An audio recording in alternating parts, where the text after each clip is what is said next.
Nós queremos cumprimentar a todos vocês com a doce, com a preciosa paz do Senhor Jesus Cristo. Hoje nós vamos estar falando de um assunto muito importante. É de um assunto que é do interesse de todos, Abra a sua Bíblia na epístola do nosso querido irmão Tiago, pastor Tiago da igreja de Jerusalém, e vamos ler o capítulo de número 3.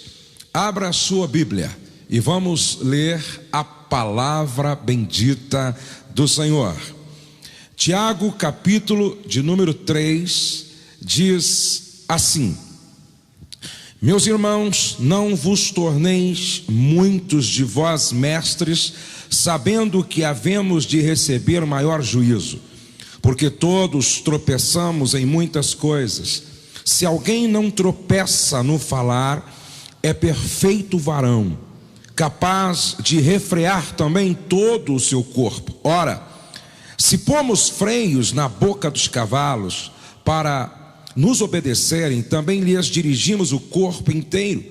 Observai igualmente os navios que, sendo tão grandes e batidos de rijos ventos por um pequeníssimo leme, são dirigidos para onde queira o impulso do timoneiro. Assim também a língua, pequeno órgão, se gaba de grandes coisas. Vede como uma fagulha põe em brasas tão grande selva. Ora, a língua é fogo, é mundo da iniquidade. A língua está situada entre os membros do nosso corpo e contamina o corpo inteiro, e não só põe em chamas toda a carreira da existência humana, como é posta ela mesma em chamas pelo inferno. Pois toda espécie de feras e aves, de répteis e de seres marinhos se doma e tem sido domada pelo gênero humano. A língua, porém, nenhum dos homens é capaz de domar, é mal incontido, carregado de veneno mortífero. Com ela bendizemos ao Senhor e Pai, também com ela amaldiçoamos os homens, feitos à semelhança de Deus. De uma só boca procede bênção e maldição. Meus irmãos, não é conveniente que estas coisas sejam assim. Como pode, acaso pode, a fonte jorrar do mesmo lugar o que é doce e o que é amargoso? Acaso, meus irmãos, pode a figueira produzir azeitonas ou a videira figos? Tampouco fonte de água salgada pode dar água doce. Amém. Amém, amados? Se eu fosse dar um tema para a mensagem de hoje, eu daria o seguinte tema: tirando o veneno da língua. Tirando o veneno da língua. Eu ouvi uma história muito interessante e até um pouco engraçada de 3 jovens que foram orar no monte. E quando eles estavam orando de madrugada no monte, resolveram confessar o seu fraco para o outro, a fim de que orassem de forma mais objetiva, mais específica. Aí um disse assim: olha, o meu problema, o meu fraco, é que eu não posso olhar para as meninas da igreja, que eu penso um monte de bobagem. Aí o outro disse: o meu fraco é pior do que o seu. Eu não posso olhar para os rapazes da igreja, que eu penso um monte de bobagem, porque eu tenho tendência homossexual. Aí o terceiro disse: olha, o meu fraco é pior do que o fraco de vocês dois juntos. Então vamos orar, é melhor eu não falar qual é o meu fraco. Mas aí os dois insistiram: nós não oraremos enquanto você não confessar para nós qual é o seu fraco. E de tanto os dois insistirem, esse terceiro jovem então revelou qual era o seu fraco. Ele disse: olha, o meu fraco está na língua. Eu estou morrendo de vontade de descer lá embaixo e contar para todos da igreja essa safadeza de vocês. Gente, Tiago escreveu esta epístola para uma igreja que estava em Jerusalém. E nesta igreja havia problemas, e problemas desta ordem. Vamos conhecer um pouco Tiago, com que autoridade ele ministra de forma tão séria sobre o uso disciplinado da língua. Tiago era reconhecido como homem proeminente santo, segundo os padrões da lei, cognominado justo pelos seus conterrâneos. Pensa-se que ele era casado, 1 Coríntios 9:5. Foi reconhecido nos tempos primitivos como bispo de Jerusalém. Tinha muita influência entre os judeus e a igreja. Atos capítulo 21, verso 18, diz que Paulo se guiava pelos seus conselhos. Tiago era um judeu muito religioso, apoiou o trabalho de Paulo entre os gentios, mas interessava-se principalmente pelos judeus. Tiago, sua obra foi ganhar judeus e desembaraçar a passagem deles para o cristianismo. E para quem não sabe, esse Tiago era irmão de Jesus Cristo. O capítulo 3 da sua epístola, pelo seu tom geral, suspeita que devia haver na igreja judaica muitos presunçosos, briguentos, de mentalidade mundana, de temperamento descontrolado, que se impunham como líderes e mestres. O que levou Tiago a escrever de forma tão severa esse texto. Agora escutem, por favor, todos vocês que me assistem através do DVD ou pela televisão ou aqui. A língua é a principal expressão da nossa personalidade. Vamos dizer juntos? A língua é a principal expressão da nossa personalidade. E comumente provoca nos outros uma reação imediata qualquer. Essa é a pergunta de Tiago no texto. Quem nunca foi culpado de um deslize cometido com a língua? Quem nunca foi culpado de um deslize cometido pela língua? Tiago diz: mas nenhum homem pode domar a língua. É um mal que não se pode refrear, está cheia de veneno que mata. Gente, isso é muito sério. Diga comigo: Deus está preocupado com as palavras que saem da minha boca.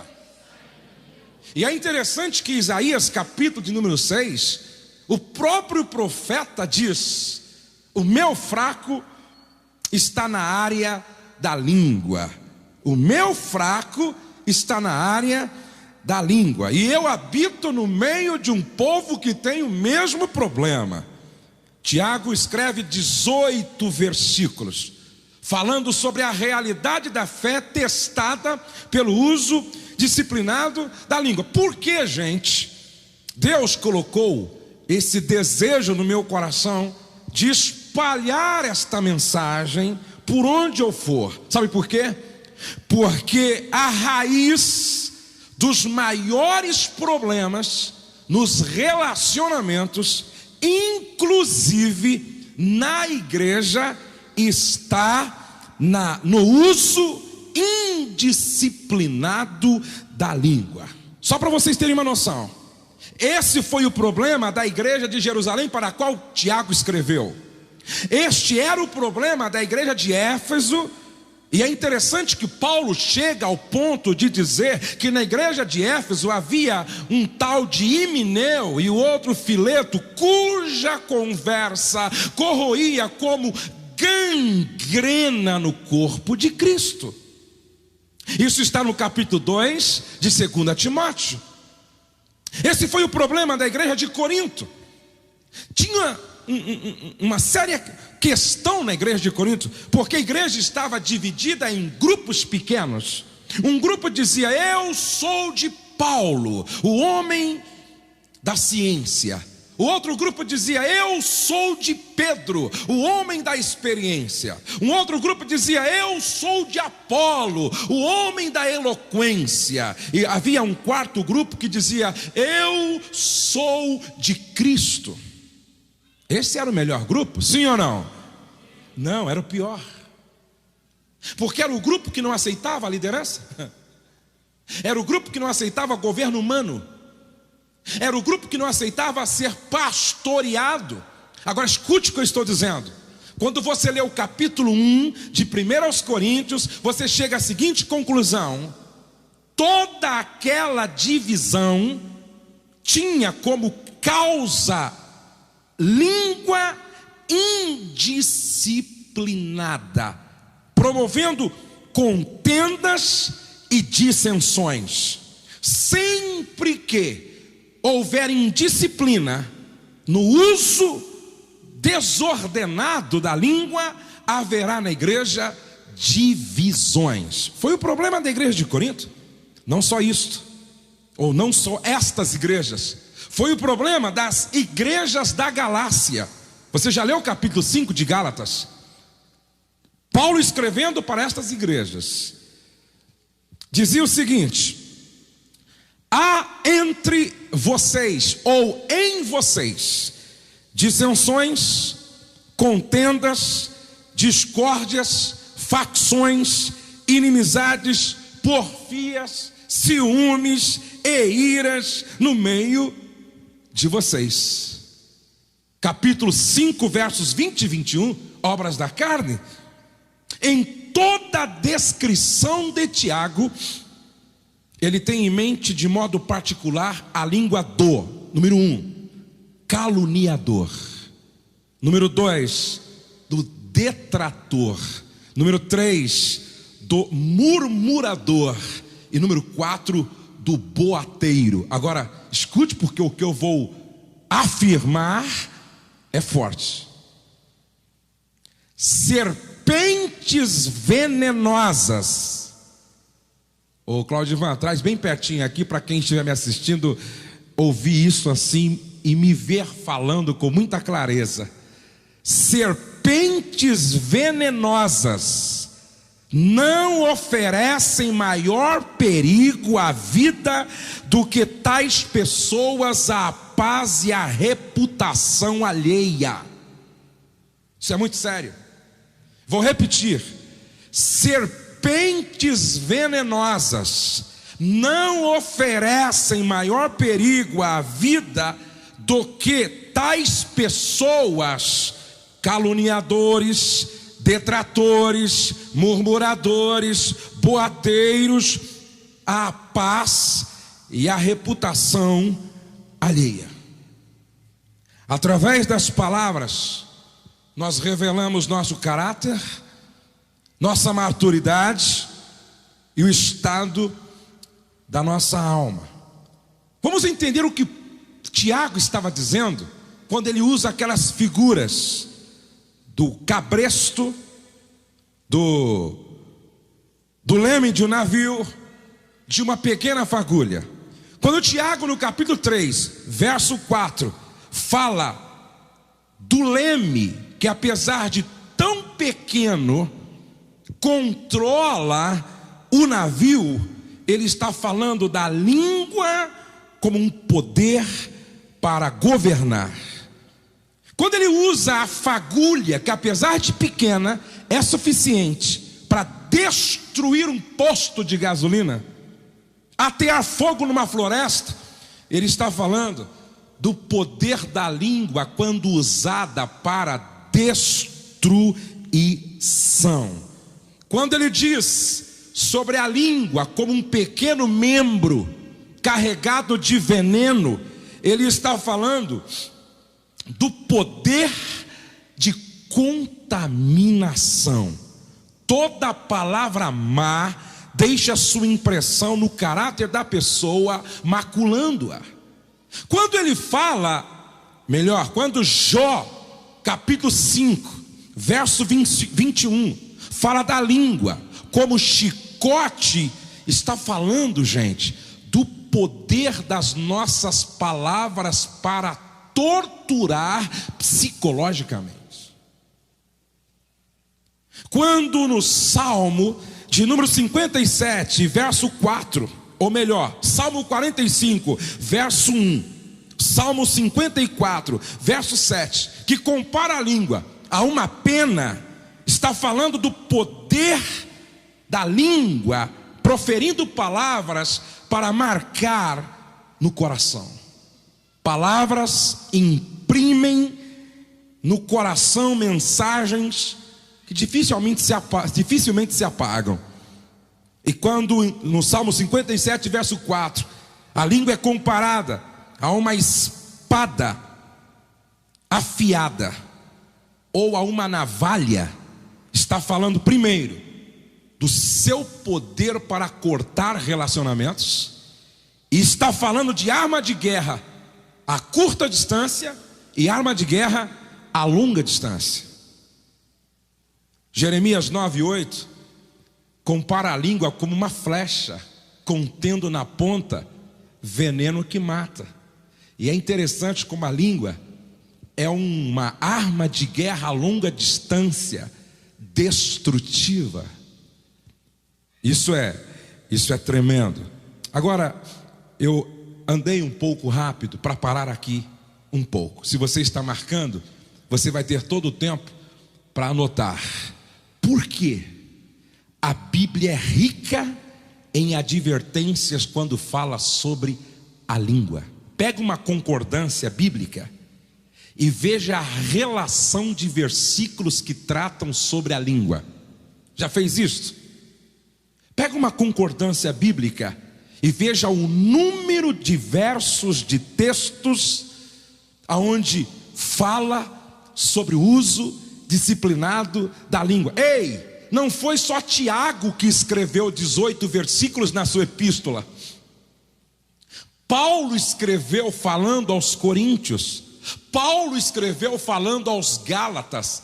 Jesus, nós vamos ler juntos, Jesus escreveu de uma forma muito mais séria do que Tiago, quando ele falou sobre a língua.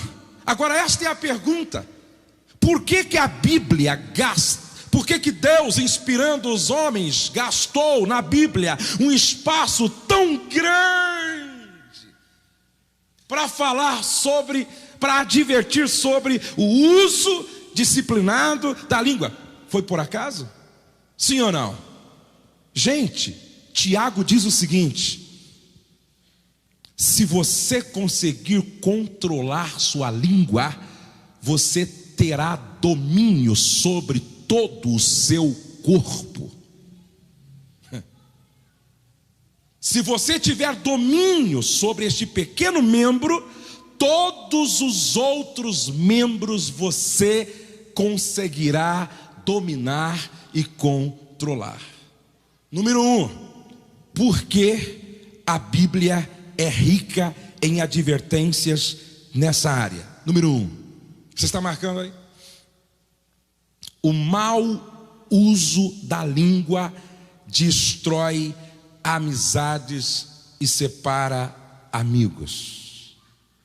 Enfermidade não separa amigos, pelo contrário, consolida laços de unidade. Problemas financeiros não separa amigos, pelo contrário, aproxima pessoas solidariamente. Acidentes de percursos na vida não tem muitas vezes o poder para separar, mas sim para unir, para aproximar, para juntar. Mas veja o que está escrito em Provérbios 19:9: o que encobre a transgressão adquire amor, mas o que traz o assunto à baila, o fofoqueiro, a fofoca, o que traz o assunto à baila, separa os maiores amigos.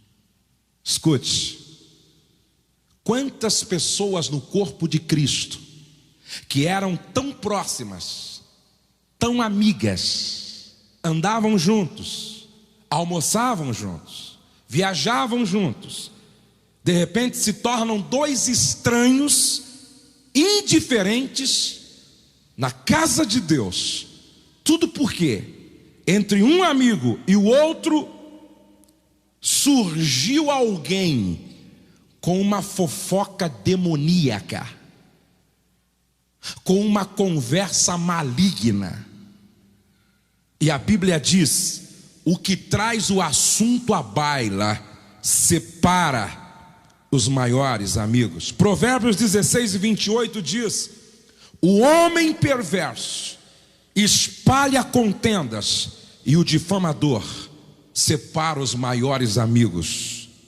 1 Coríntios 15:33 diz: não vos enganeis, as más conversações corrompem os bons costumes.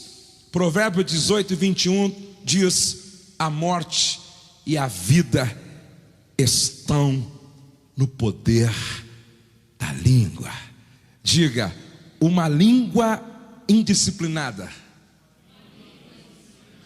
destrói amizades preciosas.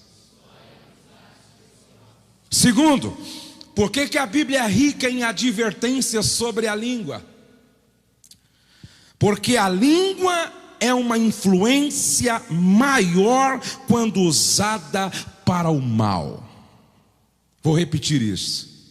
Porque a língua é uma influência maior quando usada para o mal. Uma boa notícia, gente, vai à carroça. Uma boa notícia vai a pé. Uma boa notícia demora a chegar. Vocês já observaram como a notícia ruim vai a jato, internet, celular, telefone, fax? Querem ver? Se um de nós aqui orar e o morto ressuscitar, talvez esta notícia não chegue em lugares muito longe. Mas se algum de nós que tem uma certa influência cometer um pecado, um deslize moral, ainda hoje, talvez alguém no Nordeste fique sabendo, alguém no Sul fique sabendo, alguém em São Paulo fique sabendo. Sabe por quê? Sabem por quê? Porque a língua é uma influência maior quando usada para o mal. Terceiro, através do uso da língua, espalha-se veneno no corpo de Cristo. Vou repetir. Através da língua, espalha-se veneno no corpo de Cristo. Gente, eu conheço igrejas que estão doentes porque foram envenenadas a partir de uma língua indisciplinada. Eu conheço ministérios que estão envenenados, e tudo começou a partir de uma única língua.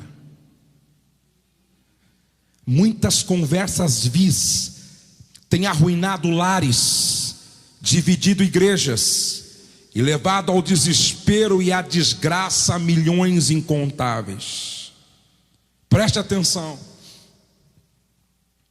Uma pessoa espalhou uma fofoca caluniando um pastor, e foi tão sério o que foi dito que contaminou a igreja, criou um clima de morte no bairro, só para que vocês tenham uma noção da seriedade. O que foi dito foi algo tão grave que a sociedade, junto com alguns da igreja, foram na casa do pastor para linchá-lo. E ele precisou sair da cidade dentro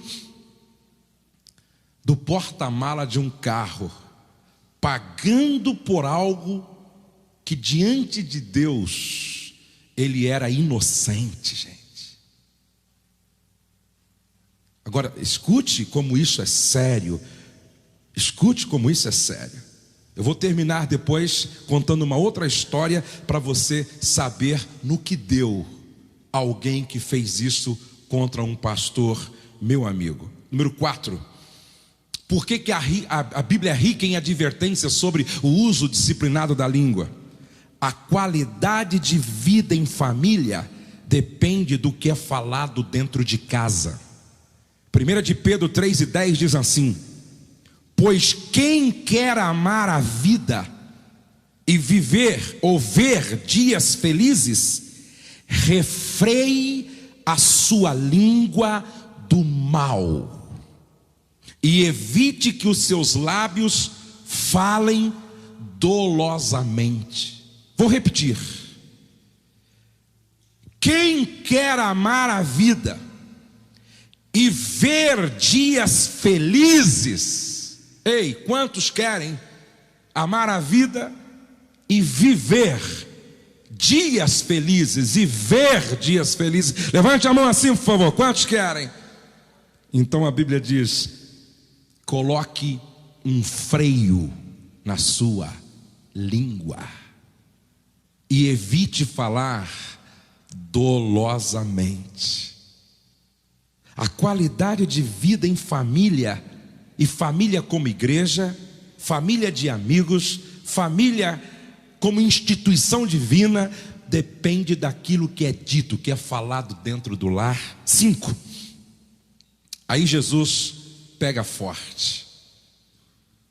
Como eu gostaria de estar falando isso para todas as pessoas da igreja evangélica brasileira. Como eu gostaria de estar falando isso em rede nacional. Sabe por quê? Porque algumas pessoas estão vivendo uma vida desgraçada, debaixo do jugo de Satanás, apesar de estar na igreja, porque a língua usada de forma indisciplinada dá ao diabo legalidade para operar na nossa vida, gente. Aí Jesus vai muito mais longe. Veja, ele diz assim: o destino da tua alma é determinado pelas suas palavras. O destino da sua alma é determinado pelas suas palavras, pelo que sai da sua boca. Mateus 12, verso 36, ele diz assim: mas eu lhes digo que no dia do juízo os homens haverão de dar conta de toda palavra inútil que tiverem falado. Versão NVI, Nova Versão Internacional. Mas eu lhes digo que no dia do juízo os homens haverão de dar conta de toda palavra inútil que tiverem falado. Isso é muito sério.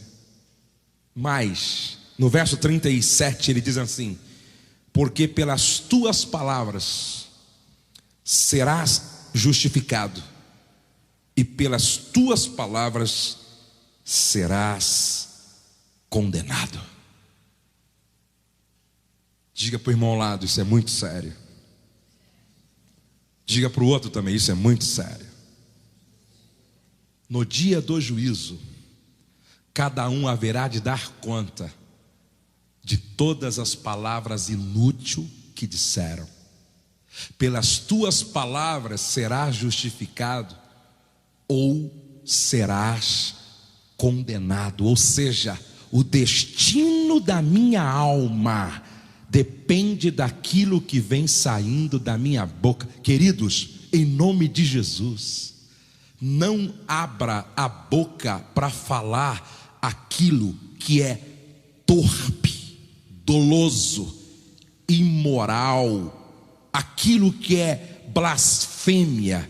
O Douglas me disse uma coisa interessante. O americano acha algo muito estranho quando ouve o brasileiro falar o nome de Deus de forma tão leviana, de forma tão leviana.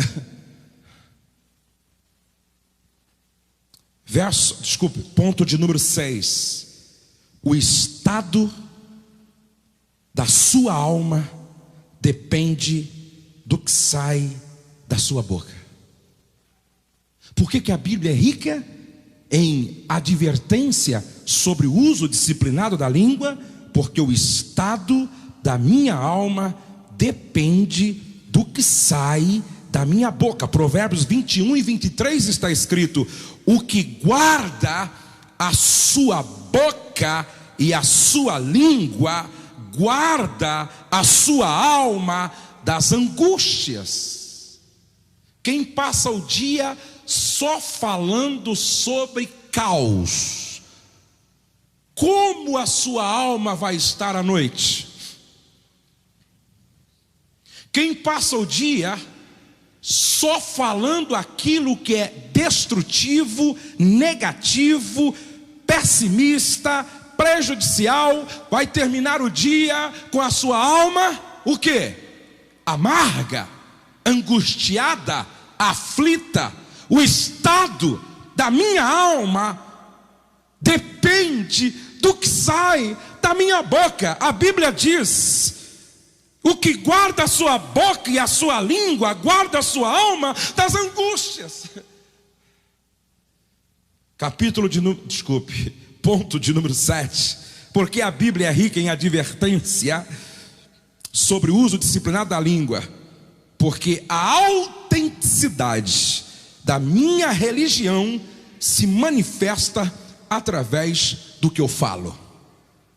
A autenticidade da minha religião se manifesta através do que eu falo. Tiago 1:26 diz assim: se alguém supõe ser religioso, deixando de refrear a sua língua, antes enganando o próprio coração, sua religião é vã.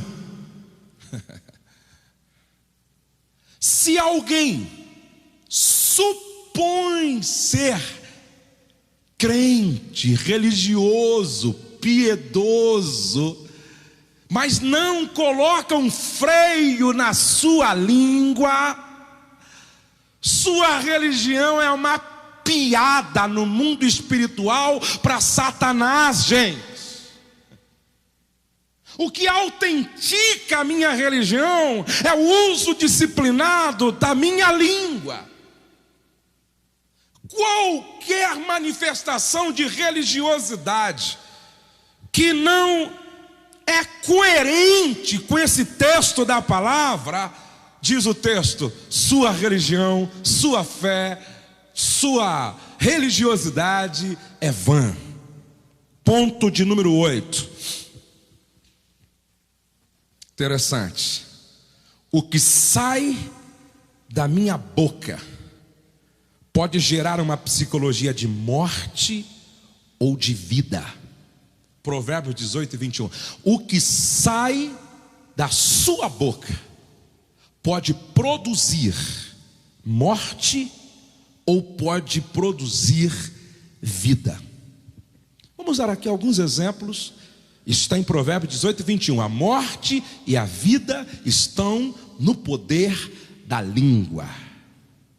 Diga para a pessoa ao lado: sua língua pode ser uma poderosa arma destrutiva.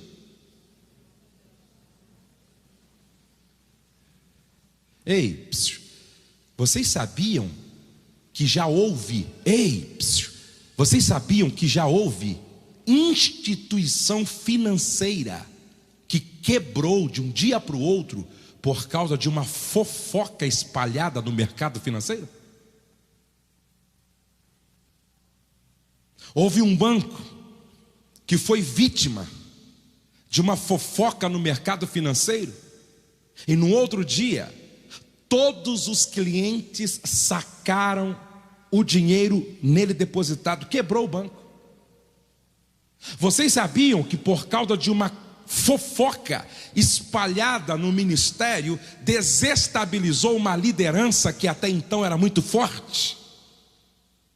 Ei, a Bíblia está dizendo que o que sai da minha boca pode estar gerando morte ou pode estar gerando o quê? Vida. Quantas vezes o marido mata, assassina a autoimagem da mulher, sua esposa, ministrando palavras de morte? Quantas vezes os pais geram uma psicologia de morte em relação ao futuro de sucesso dos filhos, ministrando palavras de morte? Exemplo: seu burro não vai dar para nada. Diga: morte. Eu conheço um pastor que, de tanto os pais falarem que ele tinha cara de louco, cara de pessoas malucas, que ele passou a olhar no espelho e se ver como um debilóide. E para ele ser liberto disso, foi à base de muita oração, muita leitura da palavra, muita ministração contrária. Ei, há um poder enorme no que você fala. Se você não tomar cuidado, na brincadeira, você pode ministrar morte na vida de um amigo. Você pode ministrar morte na vida de uma criança. Você pode ministrar morte na vida de um casal. Você pode ministrar morte na vida do seu marido. Você pode ministrar morte na vida da sua esposa. Escute, por que a Bíblia é rica em advertências em relação ao uso disciplinado da língua? Porque o que eu falo ou gera morte ou gera vida. A minha esposa está presente e eu posso falar isso com muita liberdade. Eu nunca chamei um filho de burro. Eu nunca chamei meus filhos nem de bobo. Eu nunca disse para o meu filho, mesmo que tirasse nota baixa na escola: seu burro, não vai prestar para nada, não vai dar em nada, nasceu para ser catador de lixo em algum lugar na rua da cidade. Nunca. Gente, eu sei do poder que há nas minhas palavras. Quando aquele homem disse para Jesus: diga apenas uma palavra e o meu criado sarará. A Bíblia diz que tudo foi criado a partir da palavra. Há poder no que você fala para criar ou para destruir, gente. Quantas pessoas estão brincando de jogar palavras nos amigos, nas crianças, nos adolescentes? Parece um gay. Um pai nunca deveria lançar esta palavra de destruição sobre um filho. Parece um gay. Está parecendo uma lésbica, sapatão. São palavras de morte, gente. A Bíblia diz que a boca do justo tem que ser manancial de vida.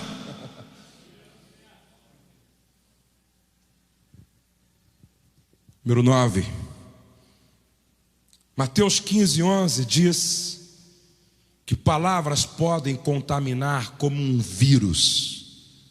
Foi Jesus quem disse que o que contamina não é o que entra pela boca, mas o que sai em forma de expressão verbal.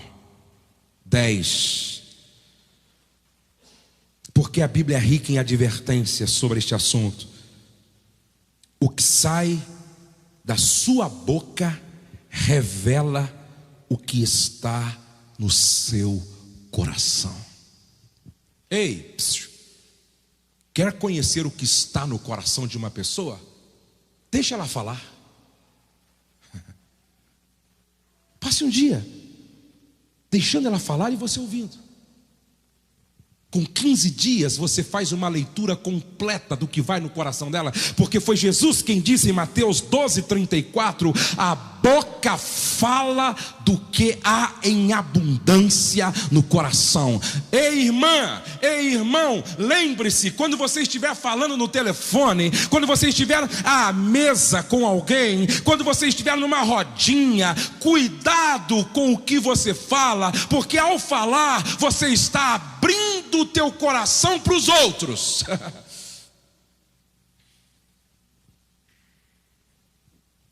Eu fico muito preocupado quando ouço uma pessoa falando muito de outras pessoas com as quais se relacionam, porque numa outra rodinha vai estar falando de mim também. Escute o que eu estou te dizendo. Toda vez que você ouvir uma pessoa falando, tenha isso em mente: ela está colocando para fora o que há no coração dela. Diga isso comigo: a boca fala do que se tem em abundância no coração. Número 11 e último. Por que a Bíblia é rica em advertências sobre o uso disciplinado da língua? O que sai da sua boca pode ser bênção ou maldição. Vamos lá? Vamos dizer juntos? O que sai da minha boca, vamos lá? O que sai da minha boca pode ser ou maldição. Me lembro, isso está em Tiago 3:10. O próprio Tiago disse que de uma mesma boca pode sair ou bênção ou maldição. Me lembro que eu ouvi uma história de uma filha que se casou e a mãe dela lançou sobre o casamento dela uma maldição. Lançou sobre o casamento dela uma maldição. E ela disse que desde o primeiro dia que ela entrou no seu quarto, ela sentiu a presença de demônios opressores. Isso é terrível. Quando você casar, você vai ver. Já ouviu mães dizendo assim? Na hora do nervoso, na hora da raiva, quando você casar, você vai pagar.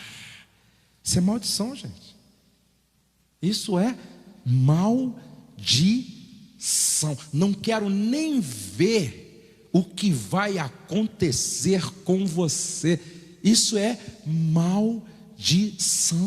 Um pai na hora da raiva,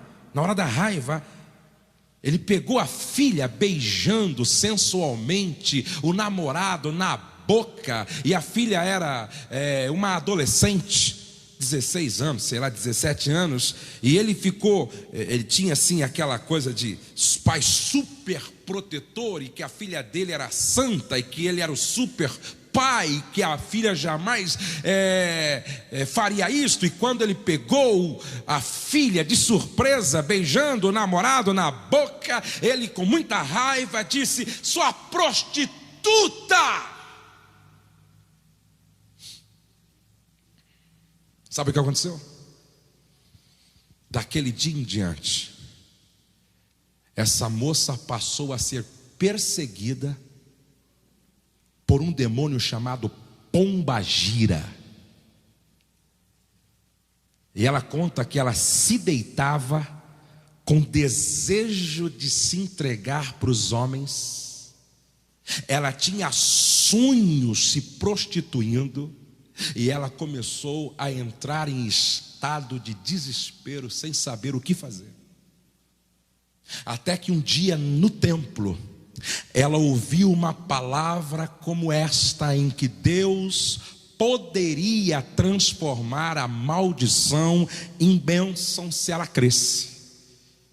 O pastor pregou de que era possível sim ela passar por um processo de libertação, porque Deus tinha poder para quebrar a força daquela ministração maligna do pai.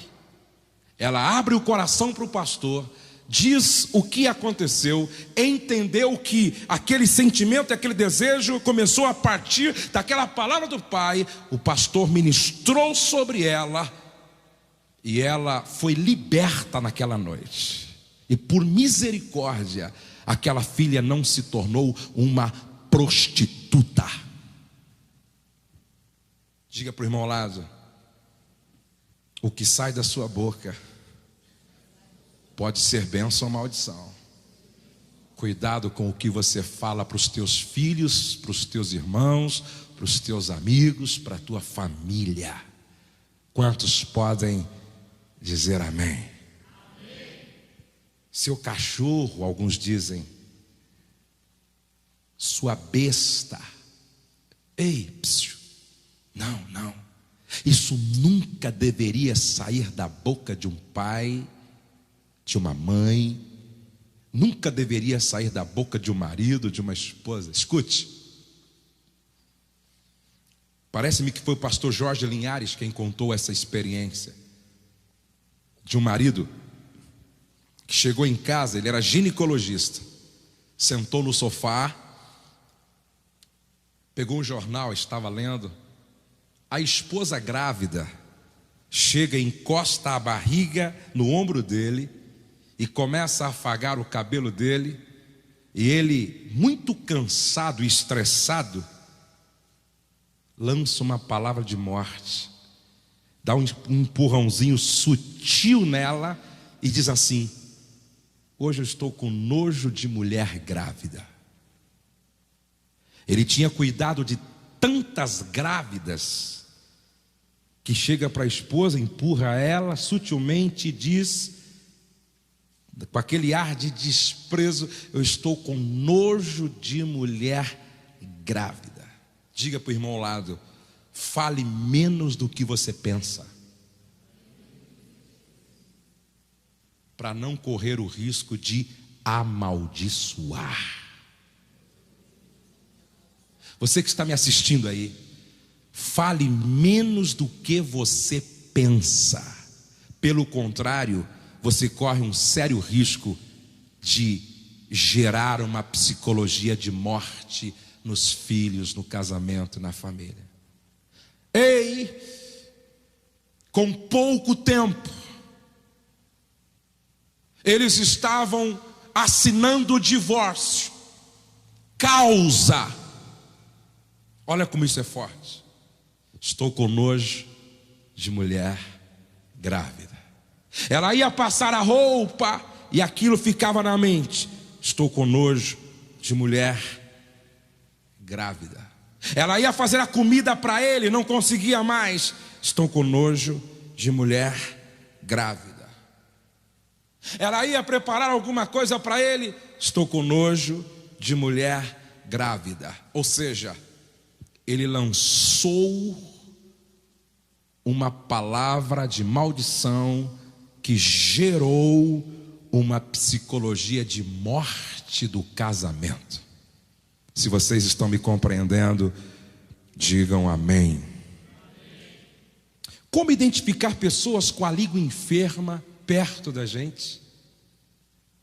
Como identificar pessoas com a língua carregada de veneno dentro da igreja? Como?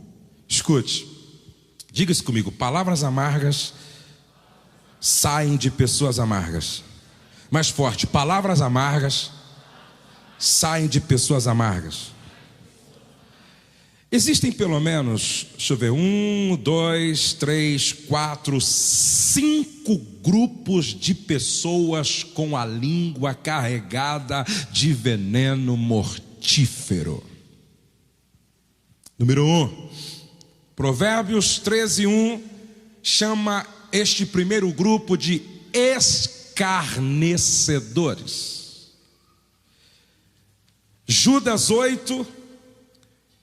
Judas, verso 8, porque só tem um capítulo, chama o segundo grupo de os difamadores. E é interessante que no Salmo 41:7, o terceiro grupo é chamado de o cochichador. Conhece esse grupo? Aqueles que cochicham assim ao pé do ouvido. O quarto grupo, Êxodo 23:1, chama de falsa. É o grupo das testemunhas falsas. 1 de Pedro 4:15 chama o quinto grupo de intrometidos. Espero que vocês não façam parte de nenhum desses grupos. Seja apenas de caráter preventivo. Qual é o primeiro grupo? Mais forte, qual é o primeiro grupo? Veja o que está escrito em Judas, capítulo de número 1, é único, capítulo único, verso de número 17 e o verso 18. Vós, porém, amados, lembrai-vos das palavras anteriormente proferidas pelos apóstolos de nosso Senhor Jesus Cristo, os quais vos diziam: no último tempo haverá escarnecedores, andando segundo as suas ímpias paixões. São estes os que promovem divisões sensuais, que não têm o Espírito. Qual é o nome do primeiro grupo? Diga comigo: escarnecedores.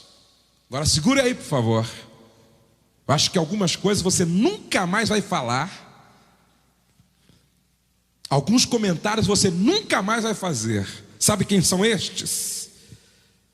São os que usam a aparência dos outros para construir suas piadas maldosas. Sabe quem são estes? São os que usam os defeitos físicos dos outros para construir suas piadinhas de mau gosto. Brincam com a orelha defeituosa, brincam com o problema na mão do outro, brincam maldosamente na hora errada, de forma errada, com a calvície do outro, expondo a vergonha. Isso é escarnecer. Sabe quem são estes? São os que vêm à igreja e se esquecem de adorar, comendo aquilo que Deus coloca na mesa, para se alimentar das migalhas cheias de poeira que cai no chão. São os que conseguem perceber o aparelho, o instrumento desafinado, consegue perceber a voz, às vezes a voz que desafinou um pouco. São aqueles que conseguem anotar todos os erros de português.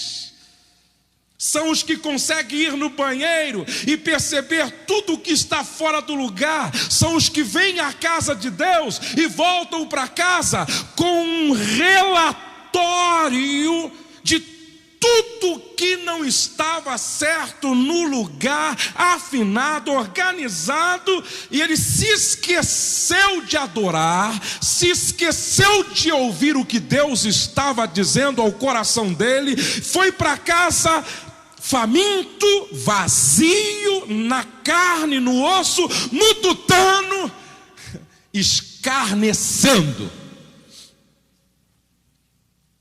E Judas já dizia: nos últimos dias vão surgir escarnecedores, inspirados pela sua própria carnalidade. Cuidado com eles. Segundo grupo, quais são? Diga: os difamadores.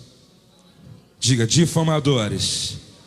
Verso 8 de Judas diz assim: ora, estes, da mesma sorte, quais sonhadores alucinados, não só contaminam a carne, como rejeitam o governo e difamam. Diga: difamam. Mais forte: difamam. Você sabe o que é difamar?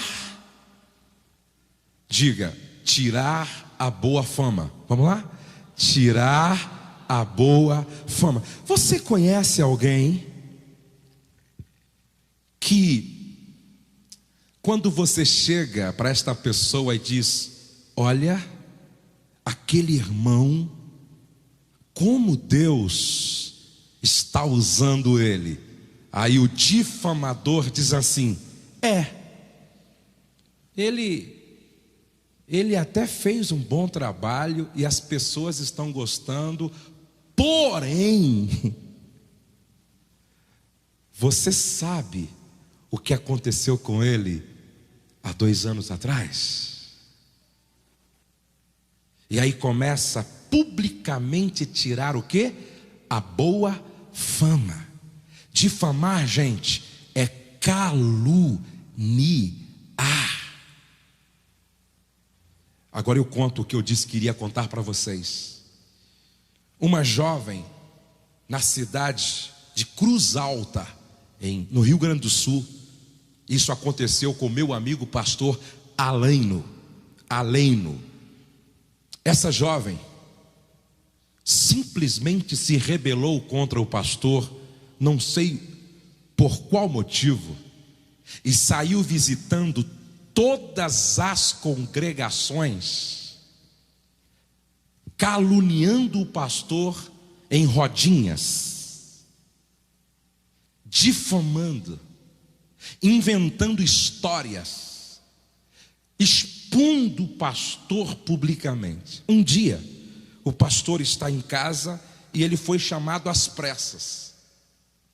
E ele corre até a casa dessa irmã, e lá chegando, a irmã estava acamada, e ela diz: pastor, eu te chamei aqui,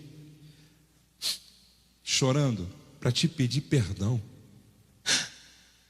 Eu quero que o senhor me perdoa. O pastor disse: está perdoado, irmã. Por quê? Porque eu fui a responsável em espalhar em todas as congregações histórias que não são verdadeiras. Eu fiz rodinhas e eu te difamei, eu te caluniei. E Deus disse para mim que a disciplina dele para mim é me recolher hoje. Eu não vou para o inferno, mas hoje ele disse que terminou o meu tempo na terra. O pastor disse: que isso? Não, irmã, a irmã por minha causa não vai morrer, não. A irmã está perdoada, eu vou ler a palavra, vou orar por você, a irmã não vai morrer. Ela disse: pastor, Deus disse que é disciplina dele. Não, a irmã não vai morrer. Amoroso, orou por ela, leu a palavra, ministrou perdão, liberou perdão, despediu dela. Passe bem, irmã, a irmã não vai morrer. E ele me contou isso, ele foi para casa. Quando ele chegou em casa, o telefone tocou: pastor, aqui é da casa de fulana de tal, ela acabou de partir para a eternidade. Não sei se foi em São Paulo. Um outro homem difamou a igreja, o ministério e o pastor. Esse homem morreu de uma forma monstruosa. Na ânsia da morte, ele colocou uns 20 centímetros de língua para fora. algo que assustou, apavorou e desesperou a família, e ninguém queria entrar no lugar porque não era gente, parecia um monstro. Ei, o que eu estou tentando dizer para você: não brinque de difamar. A Bíblia diz que aquele que encobre a transgressão adquire amor, mas o que traz o assunto à baila destrói os maiores amigos. Difamar é desacreditar publicamente. Gente, eu fico muito em paz. Eu já vi aqui nesta cidade algumas pessoas pagar um alto preço por falar a meu respeito coisas que não eram verdade.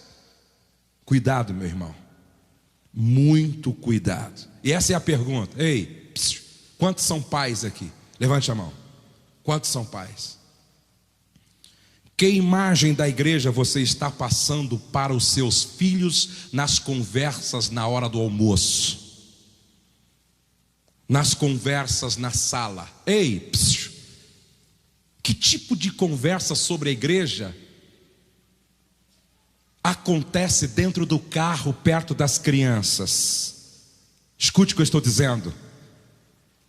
Muitas crianças crescem com uma aversão em relação à igreja, porque os pais passam o dia no almoço, jantar e café só falando mal da igreja. Eu louvo a Deus porque um dia eu perguntei para o meu filho Pedro: o que você... eu estava na formatura, na pré-escola com ele. A Rose estava lá, acho que o Douglas, a Letícia estava também. E quando ele trouxe o diplominha de formatura da pré-escola, eu abracei ele, dei um beijo e disse: Pedro, daqui a alguns anos, não vai ser na pré-escola, daqui a alguns anos o pai vai estar numa formatura de uma universidade que você completou, e nós vamos estar abraçando o doutor Pedro. Ele olhou para mim sério e disse: não, pai, doutor Pedro não, pastor Pedro. Ei, alguns filhos não gostam de pastores e nunca vão desejar ser, porque os pais passaram a vida falando mal de pastor dentro de casa. Quero dizer para você que Jesus disse que entre nós tem joio e tem trigo. Promova o trigo na sua casa e deixa o joio por conta de Deus. Se vocês me entendem, digam amém. Eu sempre digo para os meus filhos: a igreja é a noiva do Cordeiro. São aqueles que representam as virgens prudentes. Eu quero que os meus filhos cresçam amando a igreja, e eu quero que os meus filhos cresçam querendo ser pastor, querendo ser bênção na casa de Deus, amando o ministério. Se vocês me entendem, digam amém. E é interessante que alguns filhos de pastores se sentem verdadeiros bodes expiatórios da igreja, porque alguns não conseguem ver filho de pastor como ser humano normal, igual aos outros. Quantas esposas de pastor têm trauma de ser esposa, são traumatizadas como esposa de pastor, porque não são vistas como se vê as outras. Eu nunca cobrei dos meus filhos para que eles fossem excepcionais porque são filhos de pastores, porque eles são filhos igual a qualquer outro filhos. E como a língua de alguns trabalham bem contra nessa área. Número 3, Salmo 41:7 diz assim: todos os que me odeiam juntam-se e cochicham, diga, cochicham contra mim. Diga, o terceiro grupo é o grupo dos cochichadores. Ei, você conhece alguém que se aproxima para falar assim no pé do ouvido e ainda diz assim, ó, querido, dá uma olhadinha, só nós aqui, eu vou te falar, mas é para orar, hein? Gente, quem quer orar não fofoca. E tem gente fofocando em nome da oração. Ó, fica só entre nós, hein? Mas já falou para 3 lá atrás, já falou para 4. Língua carregada de veneno que mata. Vou terminar. Êxodo 23:1: não admitirás falso boato, e não porás a tua mão com o ímpio, para seres testemunha falsa. O intrometido, 1 de Pedro 4:15: se algum de vocês sofre, que não seja como assassino, ladrão, criminoso, ou como quem se intromete em negócios alheios. E numa outra versão está abelhudos.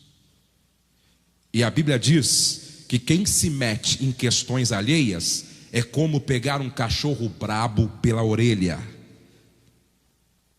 E aqui eu tinha aqui uma relação grande, mas eu vou deixar para uma outra oportunidade, e gostaria apenas de passar a vocês o remédio para a cura da língua venenosa.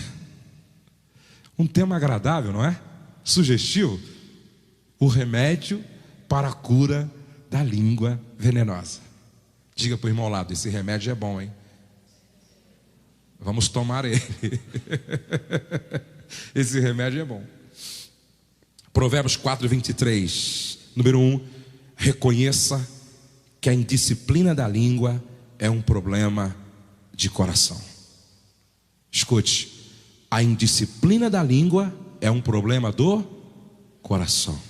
Número 2: confesse os seus pecados na área da língua. Vamos fazer uma análise retrospectiva. O que você falou durante esses últimos 30 dias? Qual o comentário que você fez que tirou a boa fama de alguém? Qual foi a pessoa que você falou de forma maldosa? Ei, qual palavra você lançou em algum motorista que te fechou? Que se Deus não tiver misericórdia, ele vai ter problema amanhã.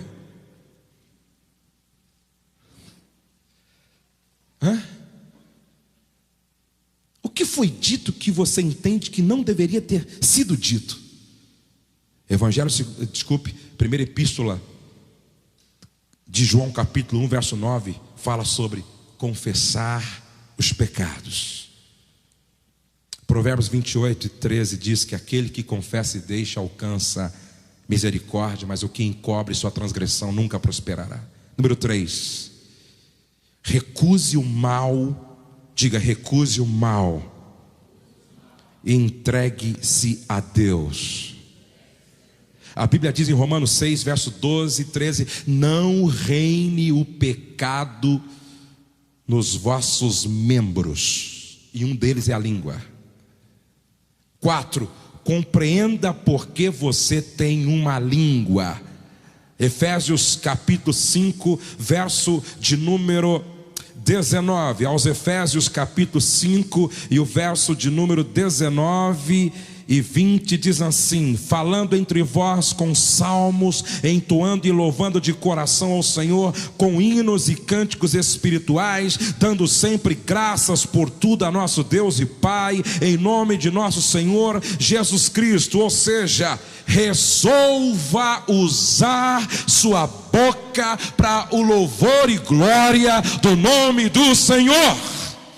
Celebrai com júbilo ao Senhor. Bendiz a minha alma ao Senhor, e tudo o que há em mim bendiga o seu santo nome. Ou seja, o que sair da nossa boca deve apenas glorificar o nome de Deus, servir para a edificação do próximo e transmitir graça aos que nos ouvem.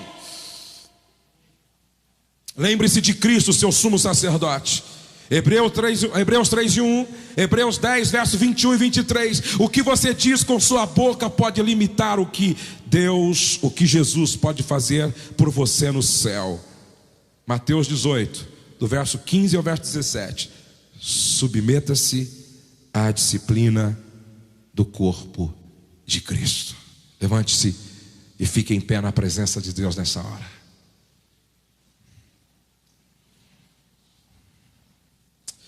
Um casal havia se casado e eles estavam morando num lugar que a janela dava acesso para o quintal da vizinha, a janela da cozinha. Toda vez que eles, ali logo na lua de mel ainda, bem recente, estavam ainda no período de lua de mel na casa, quando eles sentavam à mesa para tomar café, ela olhava assim para o quintal da vizinha, e a vizinha aparecia estendendo o lençol. Aí ela dizia para o marido assim: aquela mulher não sabe lavar roupa. Se eu tivesse um pouco mais de liberdade, intimidade com ela, eu iria dar uma aula a ela para ensiná-la como é que se lava a roupa. Que lençol horroroso. Gente, a língua dessa esposa era tão carregada de veneno que o próprio marido já estava se enchendo dessa conversa. Porque todo dia que ele se sentava à mesa para tomar café com ela, que a mulher aparecia estendendo roupa, a esposa recém-casada com ele dizia: essa mulher é uma porca, relaxada, não sabe lavar roupa. Depois de uns 20 dias, eles estão tomando café, e ela olha e diz: eu acho que ela aprendeu, hein? Quem será que ensinou ela? Porque eu não fui. Eu não tive esse tempo de ensiná-la a lavar roupa. Eu acho que ela comprou um sabão melhor, porque agora a roupa dela está limpa. O marido olhou para ela assim, disse: não, querida, não foi ela que aprendeu a lavar roupa. É que ontem eu resolvi lavar a nossa janela.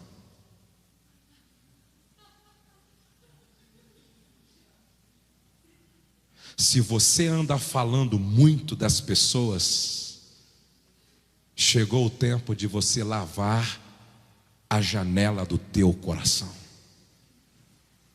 Eu vou repetir: língua indisciplinada revela sujeira na janela da nossa alma. Quando esta palavra que a Bíblia chama de água, que lava, passa nas janelas do nosso coração, consequentemente muda a nossa conversa, muda o conteúdo daquilo que nós falamos. Quantos hoje quer se colocar diante de Deus dizendo: perdoa, Senhor, todas as palavras que eu disse que não deveria ter dito. Perdoa toda ministração maligna, displicente. Perdoa toda conversa improdutiva, toda fala destrutiva. Me perdoa. Eu quero entregar minha língua ao controle do Espírito Santo.